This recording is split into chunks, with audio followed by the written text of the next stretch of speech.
Hari kelima penerapan kebijakan PPKM darurat, Gubernur DKI Jakarta Anies Baswedan bersama Kapolda Metro Jaya serta Pangdam Jaya menggelar inspeksi mendadak ke Stasiun Cikini Jakarta Pusat pada Rabu pagi.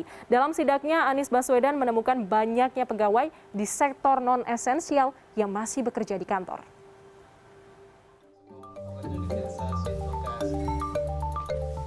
Inspeksi mendadak dilakukan Gubernur DKI Jakarta Anies Baswedan bersama Kapolda Metro Jaya serta Pangdam Jaya di Stasiun Kereta Api Cikini Menteng Jakarta Pusat Rabu pagi. Dalam sidaknya, Anies Baswedan menemukan masih banyaknya pegawai non-esensial yang masih bekerja di kantor. Meski tak melakukan penyekatan bagi para pegawai, namun Anies mengaku akan memberikan sanksi bagi para pelaku usaha non-esensial dan kritikal yang masih memperkerjakan pegawainya di kantor selama penerapan PPKM darurat. Para pekerja pasti akan mengikuti aturan di perusahaan. Karena itu, pada pemilik perusahaan, kepada para petinggi perusahaan, harus ambil sikap bertanggung jawab untuk melindungi pekerjanya dan melindungi warga Jakarta. Ini bukan semata-mata soal peraturan, tapi ini soal keselamatan.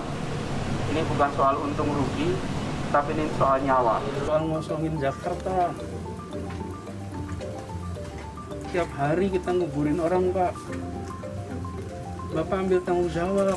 Sebelumnya pada Selasa sore, Gubernur DKI Jakarta Anies Baswedan melakukan inspeksi mendadak ke sejumlah kantor di DKI Jakarta.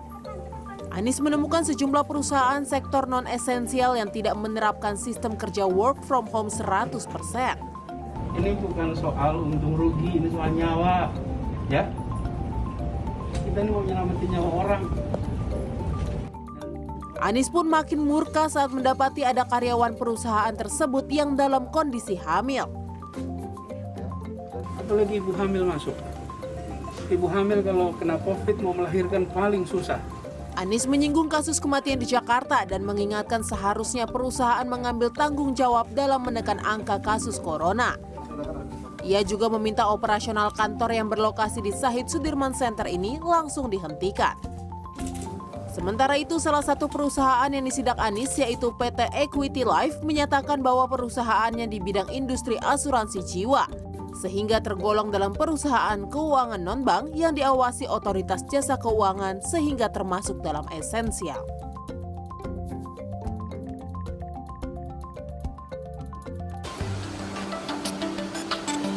Dalam aturan PPKM, perusahaan yang masuk dalam sektor esensial masih diperkenankan memperkerjakan karyawannya paling banyak 50% dengan tetap memperhatikan protokol kesehatan. Dinas Tenaga Kerja Transmigrasi dan Energi Provinsi DKI Jakarta menyatakan telah melakukan monitoring atau pengecekan terhadap 74 perusahaan yang ada di Jakarta. Dari 74 perusahaan yang dilakukan pengecekan, 59 perusahaan yang tak masuk dalam sektor esensial maupun kritikal, namun tetap memberlakukan work from office ditutup sementara. Petugas mengancam akan memberikan sanksi denda maksimal Rp50 juta hingga mencabut izin usaha apabila perusahaan tersebut masih melakukan pelanggaran. Tim Liputan CNN Indonesia.